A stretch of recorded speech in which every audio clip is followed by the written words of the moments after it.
Diabetes पर चर्चा की इस विशेष श्रृंखला में हम पहुंचे हैं यशोभूमि कन्वेंशन सेंटर दिल्ली में और आज इस चर्चा में हमारे साथ मौजूद हैं डॉक्टर पूर्वी चावला। ये एक प्रतिष्ठित मुंबई से आती हैं। स्वागत है मैम आपका।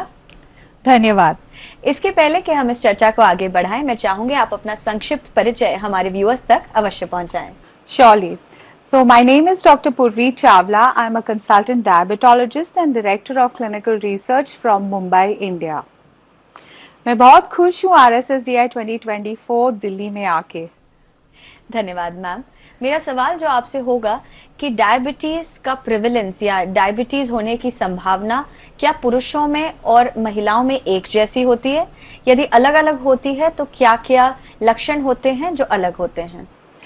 So that's a brilliant question क्योंकि हम कभी ये पूछते ही नहीं है कि is diabetes different in women as compared to men. As far as the worldwide prevalence goes, it's much higher in men. However, women seem to be at a much higher risk of diabetes and the presence of risk factors, especially obesity and also mental dysfunction are much higher in women at the time of diagnosis itself. So yes, in short, the incidence and prevalence of diabetes is different in men and women, but women seem to be more prone.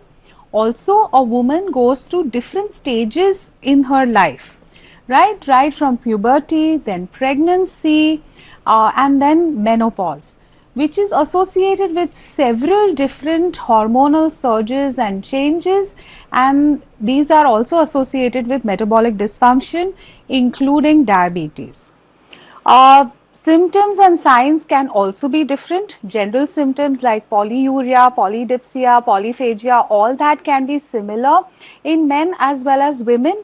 However, menstrual irregularities, also frequent urinary tract infections, these are some of the symptoms seen only in women with diabetes, and these may be presenting symptoms at the time of diagnosis. As far as so this is a manifestation. As far as complications go, again, heart disease also can be much higher in women as compared to men, especially post-menopause. Thank you so much, ma'am, for that valuable information on diabetes and its management. I'm sure our viewers will definitely get benefited from this.